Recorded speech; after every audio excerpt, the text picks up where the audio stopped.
నమస్కారం. ఏప్రిల్ 12 నుంచి 18 వరకు ఈ వారానికి గాను మీ రాశిఫలాలు ఎలా ఉన్నాయో తెలుసుకునే ఈ విశ్లేషణకు స్వాగతం. ఈ వారం గ్రహాల కదలికలు మన జీవితాల్ని ఎలా ప్రభావితం చేయబోతున్నాయో చాలా స్పష్టంగా స్టెప్ బై స్టెప్ తెలుసుకుందాం. సరే, మరి ఈ వారం మనం ఏం తెలుసుకోబోతున్నాం? ముందుగా ఈ వారానికి సంబంధించిన పంచాంగ విశేషాలు చూస్తాం. ఆ తర్వాత రాశుల్ని 3 గ్రూపులుగా విడగొట్టి చూద్దాం. ఎవరికి అదృష్టం బలంగా ఉంది, ఎవరికి ఫలితాలు మిశ్రమంగా ఉన్నాయి, ఎవరు కొంచెం జాగ్రత్తగా ఉండాలి, ఇలాగా. ఇక చివర్లో అందరికీ పనికొచ్చే సులువైన పరిహారాలతో ముగిద్దాం. రైట్. ఫస్ట్, ఈ వారం పంచాంగం. అసలు మన రాశిఫలాల్లోకి వెళ్లే ముందు ఈ వారం ఆకాశంలో ఏం జరగబోతోంది, ఏ తిథులు వస్తున్నాయి, ఇవి మనందరి మీద కలెక్టివ్గా ఎలాంటి ప్రభావం చూపిస్తాయో అర్థం చేసుకోవడం చాలా ముఖ్యం. అవేంటో చూసేద్దాం. ఓకే, చూశారు కదా. ఈ వారం చాలా ముఖ్యమైన రోజులున్నాయి. ఏప్రిల్ 13న వరూధిని ఏకాదశి, 15న మాస శివరాత్రి. ఈ రెండూ ఆధ్యాత్మికంగా ఎంతో శక్తివంతమైన రోజులు. ఇక హైలైట్ ఏంటంటే 16న చంద్రమంగళ యోగం, అంటే చంద్రుడు కుజుడు కలవడమనమాట.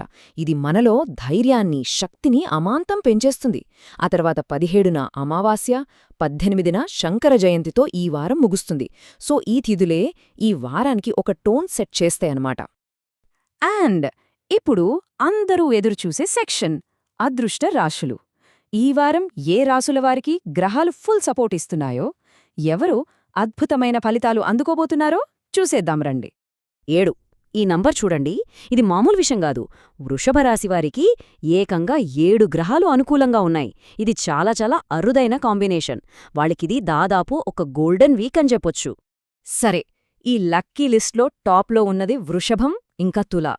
వృషభ రాశి వాళ్లకైతే పట్టిందల్లా బంగారమన్నట్టుగా ఉంటుంది ఈ వారం, ముఖ్యంగా డబ్బు విషయంలో అస్సలు తిరుగులేదు. ఇక తులారాశి వాళ్లక్కూడా 6 గ్రహాల బలముంది. అంటే ధైర్యం చేసి తీసుకునే నిర్ణయాలు పెద్ద సక్సెస్నిస్తాయి. బిజినెస్లో లాభాలు, సమాజంలో పేరు రెండూ పెరుగుతాయి. ఈ అదృష్ట రాశుల లిస్ట్లో నెక్స్ట్ వచ్చేవి మకరం, ధనస్సు. మకర రాశివాళ్లకి 5 గ్రహాల సపోర్ట్తో జాబ్లో ప్రమోషన్లో లేదా మంచి పేరు రావడం, అనుకున్న కోరికలు నెరవేరడం, కొత్త ఆస్తులు కొనడం ఇలాంటివి జరుగుతాయి. ఇక ధనుస్సు రాశి విషయానికొస్తే వీళ్లకి బిజినెస్ యోగం బ్రహ్మాండంగా ఉంది. పై అధికారుల నుంచి మంచి గుర్తింపు వస్తుంది. ఫినాన్షియల్గా కూడా అంతా పాజిటివ్గానే ఉంటుంది. ఓకే, అదృష్ట రాశుల గురించి చూశాం కదా. ఇప్పుడు మిశ్రమ ఫలితాలు ఉండే రాశుల గురించి మాట్లాడుకుందాం. మేషం, మిథునం, సింహం, కుంభం ఇంకా మీనం. ఈ 5 రాశుల వారికి ఈ వారం సక్సెస్ అనేది పూర్తిగా వాళ్ల చేతుల్లోనే ఉందన్నమాట. అంటే వాళ్ల ప్రయత్నం మీదే ఫలితం ఆధారపడి ఉంటుంది. మరి ఈ రాశులవారు ఈ వారాన్ని సక్సెస్ఫుల్గా మార్చుకోవాలంటే ఏం చేయాలి? కొన్ని సింపుల్ టిప్స్ ఉన్నాయి. 1. ఆత్మవిశ్వాసం అస్సలు వదలొద్దు. 2. మాట్లాడేటప్పుడు కొంచెం ఓర్పు, శాంతం అవసరం. 3. డబ్బు విషయంలో కొంచెం జాగ్రత్త, పొదుపు పాటించాలి. 4. పనుల్ని వాయిదా వేయకండి. అండ్ ఫైనలీ, కుటుంబ సభ్యులిచ్చే సలహాలు తీసుకోండి, అవి ఖచ్చితంగా మేలు చేస్తాయి. సరే, ఇక నెక్స్ట్ కేటగిరీ కొంచెం జాగ్రత్తగా ఉండాల్సిన రాశులు: కర్కాటకం, కన్య ఇంకా వృశ్చికం. అయితే జాగ్రత్త అనగానే భయపడాల్సిన పని లేదు. ఇది భయపడాల్సిన టైం కాదు, బట్ కాస్త ఓపికతో తెలివిగా అడుగులు వెయ్యాల్సిన సమయం. ఈ రాశుల వాళ్లు గుర్తు పెట్టుకోవాల్సిన కొన్ని ముఖ్యమైన విషయాలున్నాయి. ఏ పని చేసినా నిదానంగా, ఓపికగా చెయ్యండి. అనవసరమైన గొడవలకు, వాదనలకు ఎంత దూరంగా ఉంటే అంత మంచిది. ప్రతికూల ఆలోచనల్ని అస్సలు దరిచేరనీయకండి. సక్సెస్ రావాలంటే కొంచెం ఎక్కువ కష్టపడాల్సుంటుంది వారం. ముఖ్యంగా ఏ నిర్ణయం తీసుకున్నా సరే మంచి మనోబలంతో ధైర్యంగా తీసుకోండి. ఓకే, ఇక మనం చివరి సెక్షన్కు వచ్చేసాం. ఇది చాలా ప్రాక్టికల్ సెక్షన్.